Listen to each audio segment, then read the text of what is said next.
김민재 당장 사과해라. 주심 충격행동 대반전. 2연속 치명적 충돌 선수 생명 위기. 경기 중 김민재와 충돌 후 5m 나딘 굴자 중계진 웃음 터진 진짜 이유. 김민재 미친 스탯 독일 평정. 튀르키예 원정을 소화한 김민재, 26가 전 소속팀 페네르바체를 향해 애정을 나타냈다. 바이에른 뮌헨은 25일 한국 시간 튀르키예 이스탄불의 람스파크에서 열린 갈라타사라이와 2023에서 2024 시즌 유럽축구연맹 우에파 챔피언스리그 UCL A조 조별리그 3차전 원정에서 해리 케인의 한 골 1도움 활약에 힘입어 3에서 1로 승리했다. 조별리그 3연승을 달리 뮌헨은 승점 9로 A조 선두를 질주했다. 첫 패배를 당한 갈라타사라이는 1승 1무 1패, 승점 4로 조 2위에 자리했다. 김민재는 선발 출전해 마타이스 대 리으트와 센터백 라인을 형성했다. 3일 만에 경기를 치르는 탓에 전반전 다소 무거운 몸놀림을 보였다. 하지만 원래의 폼을 되찾으며 안정적인 수비를 펼쳤다. 김민재의 튀르키예 그리웠나요? 묻자 페네르바체로 답했다. 보고 싶다. 항상 내 마음속에. 김민재의 튀르키예 원정은 남다른 의미가 있었다.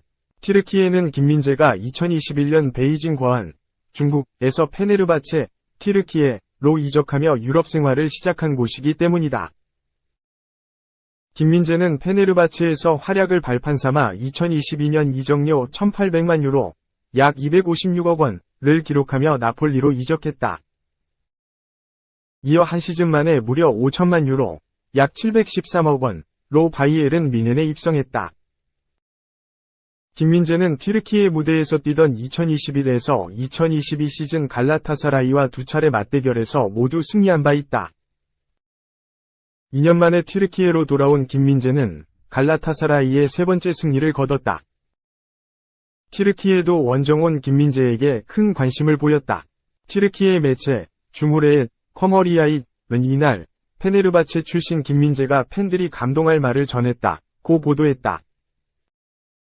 매체에 따르면 김민재는 경기 후 튀르키예가 그리웠냐?는 질문에 페네르바체라고 답했다. 그러면서 페네르바체가 보고 싶다. 그들은 항상 내 마음속에 있다고 전했다. 한편 이날 뮌헨은 킹슬리 코망의 선제골로 앞서갔다. 전반 8분 역습 상황에서 르로이 자네가 페널티 박스 오른편에 있던 코망에게 연결했다.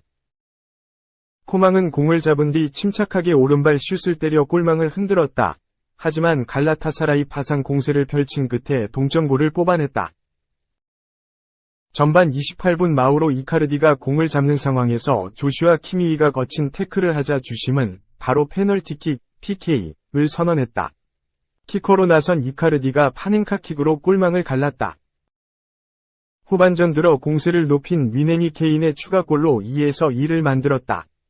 후반 28분 오른쪽 측면에서 마즈라위가 박스 안에 무시알라에게 패스했다. 무시알라가 골문에 쇄도하는 케인에게 연결했다. 케인이 발뒤꿈치로 슈팅했지만 수비를 막고 나왔고 케인이 재차 밀어넣어 골망을 흔들었다.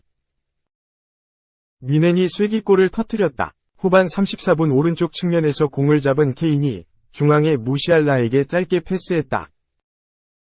무시알라가 수비를 앞에 두고 오른발 슛을 때렸다. 볼은 정확히 골문 구석에 꽂혔다. 후방에서 쐐기골이 터진 모습을 본 김민재와 대 리으트는 서로 껴안으며 기쁨을 만끽했다. 축구 통계 매체 폼업은 이날 김민재에게 평점 7.3을 부여했다. 직전 마인츠전에서 패스 성공률 100%를 기록했던 김민재는 이날도 안정적인 패스 감각을 뽐냈다. 58번이 패스 중 52번을 성공해 90%를 기록했고 후방 빌드업에 적극적으로 가담했다. 이밖에 태클 2회, 가로채기 2회, 클리어링 2회, 그라운드 경합 2회, 공중볼 경합 2회 등 모든 수비 지표에서 고른 활약을 펼쳤다. 2. 케인 김민재 영입 뮌헨. 여름 이적 시장 실패. 포브스 1침. 뮌헨의 얇은 스쿼드 지적. 포브스는 22일 이하 한국 시간 바이에른 뮌헨의 올 시즌 스쿼드는 굉장히 얇다며 지난 여름 이적시장서 선수 영입을 제대로 하지 못했다. 바로 실패했다는 이유라고 설명했다. 지난 여름 이적시장서 바이에른 뮌헨은 김민재를 영입했다. 전북 현대 베이징 과한 중국을 거쳐 튀르키예 페네르바체에 입단한 김민재는 곧바로 능력을 인정받았다. 그리고 이탈리아 세리에 A 나폴리에 입단해 최고의 자리에 올랐다. 안정적인 수비와 후방 빌드업 능력을 뽐내며 33년 만에 나폴리의 세리에 A 우승컵을 안겼다. 세리에 A 데뷔 시즌에 최고의 경기력을 선보인 김민재는 최고의 수비수로 선정됐다. 또 김민재는 2023 발롱도르 후보에 선정됐다. 이례적인 일이다. 특히 은일 펼치는 수비수지만 김민재는 높은 평가를 받았다. 한국 선수로서는 5번째로 이름을 올렸다. 2002년 안더레흐트, 벨기에, 위 설기현, 2005년 맨체스터 유나이티드의 박지성, 2019년과 2022년 토트넘 호스퍼 손흥민이 후보로 선정됐다. 수비수 포지션의 아시아로 범위를 넓히면 김민재는 역대 최초다. 다른 나이대에도 이름만 들으면 알만한 최고의 선수들이 이름을 올렸다. 20살에선 주드 벨링엄, 23살엔 엘링 홀란드, 24살엔 킬리안 음바페, 30살엔 해리 케인, 31살은 모하메드 살라가 각각 세계 최고 축구 선수로 꼽혔다. 36살 중 세계 최고는 리오넬 메시였다. 김민재를 포함해 발롱도르 후보에 든 중앙 수비수는 단 3명이다. 유슈코 그바르디올과 후뱅 디아스, 이상 맨체스터 시티, 다. 이탈리아에서 최고의 수비수가 된 김민재는 결국 바이에른 뮌헨으로 이적했다.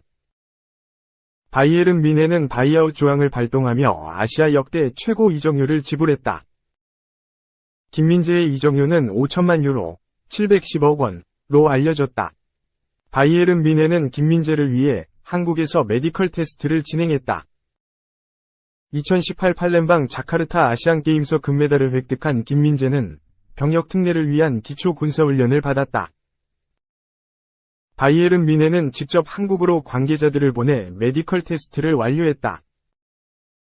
바이에른 뮌헨 토마스 투엘 감독은 김민재에게 키스를 선사할 정도로 기뻐했다. 김민재는 바이에른 뮌헨 입단과 함께 바이에른 뮌헨은 모든 축구 선수가 꿈꾸는 팀이다. 그래서 이적을 결심했다. 일단 경기에 뛰는 게 목표다. 더 나아가서 유럽 축구연맹, 우에파, 챔피언스리그에 우승하고 싶다. 리그, 컵 대회에서 모두 우승해 트래블도 달성하고 싶다. 라며 포부를 말했다. 바이에른 뮌헨 토마스 투엘 감독은 김민재는 크고 빠르며 아주 믿음직스러운 수비수다. 그의 경력은 정말 독특하다. 자신의 능력을 계속해서 증명했다는 걸 보여준다. 김민재가 바이에른 뮌헨으로 입단해 행복하다. 여러 차례 영상통화를 했다. 김민재는 진정한 남자다. 당장 활약할 준비가 됐다. 고 말했다. 김민재는 올 시즌 바이에른 뮌헨이 펼친 분데스리가 경기와 유럽 축구연맹, 우에파, 챔피언스리그 경기에서 모두 선발 출전하고 있는 김민재는 마인츠전에서도 선발 출전해 풀타임 활약하며 수비진을 이끌었다. 바이에른 뮌헨은 센터백 데 리트가 부상해서 복귀했지만 또 다른 센터백 우파메카노가 부상 중이고 측면 수비수 마즈라위가 최근 팔레스타인을 지지해 논란이 된 가운데 수비진 공백을 겪고 있다. 축구대표팀의 10월 A매치 2경기를 모두 소화하고 바이에른 뮌헨에 복귀한 김민재는 마인츠전에서 풀타임 활약하며 변함없는 기량을 과시했다. 바이에른 뮌헨의 투엘 감독은 마인츠전을 마친 후 독일 스카이 스포츠를 통해 김민재의 활약에 대해 언급했다. 바이에른 뮌헨의 헤네스 회장이 다수의 수비수 공백에도 불구하고 올 겨울 이적 시장에서 큰 규모의 선수 영입이 없을 것이라고 예고한 것에 대해 회장이 그렇게 말하면 그것이 사실이라고 웃은 후 우리는 선수들의 부상이 이어지고 있는 것에 대해 감당할 수 없다고 전했다. 특히 우리 팀 수비수들의 기량에 대해선 확신하고 있다. 대표팀에서도 경기를 뛴 김민재의 다리에는 뭔가가 있다며 우리가 제공할 수 있는 것은 선수들에게 재충전을 할 수 있도록 하는 것이라는 뜻을 나타냈다. 투엘 감독은 올 시즌 개막을 앞두고 패스는 패스다. 패스는 화려한 것이 아니라 인사이드킥으로 하는 것이라며 김민재의 첫 번째 볼터치는 볼 컨트롤이고 두 번째 볼터치는 패스다. 템포가 알맞다. 너무 딱딱하지도 않고 느리지도 않다. 볼이 튀지도 않는다. 훌륭한 모습이다. 빌드업을 진행하는 선수에게 기대하는 부분이기 때문이다. 빌드업에 딱 맞아서 너무 좋다. 고 극찬하기도 했다. 바이에른 뮌헨은 22일 2023에서 2024 시즌 독일 분데스리가 8라운드 원정 경기에서 마인츠를 3에서 1로 완파했다. 개막 후 무패 행진을 달리고 있다. 6승 2무승점 20점으로 순항하고 있다. 하지만 김민재가 혹사에 가까운 활약을 펼치는 것은 스쿼드가 얇기 때문이다. 다얏 우파메카노, 누세르 마즈라위, 라파엘 게레이로, 세르주 그나브라, 마누엘 노이어가 부상으로 빠진 상태다. 레온 고레츠카는 마인츠전에서 손부상을 입었다. 26명의 선수 중 마인츠전에서 7명이 벤치에 있었다. 그런데 대부분 유망주들이었다. 완벽하게 상대와 맞대결을 펼칠 때 압도할 수 있는 선수들은 아니다. 특히 바이에른 뮌헨이라면 더 뛰어난 선수들이 경기를 뛰는 것이 맞다. 김민재를 비롯한 주전들의 활약은 고무적이다. 하지만 바이에른 뮌헨은 김민재가 대표팀으로 떠날 상황도 파악해야 한다. 김민재는 내년 1월 아시안컵에 나서야 한다. 김민재뿐만 아니라 주전들은 아프리나 네이션스컵 등에 차출된다. 따라서 주전들이 빠진 상황을 이겨내기에는 현재 스쿼드로는 부족한 것이 사실. 더욱 답답한 것은 바이에른 뮌헨이 현재 선수 보강에 대해 특별한 계획이 없다는 것. 포브스는 2024년 1월 겨울 이적 시장에서 보강이 필수적이다. 그런데 바이에른 뮌헨은 분명한 계획이 없다. 면서 전 바이에른 뮌헨 회장이자 이사회 멤버 율리 헤네스는 1월 이적 시장서 대규모 영입은 없을 것이라고 강조했다. 고 설명했다. 바이에른 뮌헨 토마스 투엘 감독은 헤네스 전 회장의 발언에 대해 우리는 큰 부상 위기를 감당할 수 없다. 김민재와 같은 선수들은 국가대표팀과 함께 매 경기를 뛰고 있다. 우리가 할 수 있는 부분은 기존 선수들이 회복, 경기 출전, 회복, 경기 출전뿐이다. 라고 설명했다. 포브스도 김민재가 혹사를 당하는 중이라고 설명했다.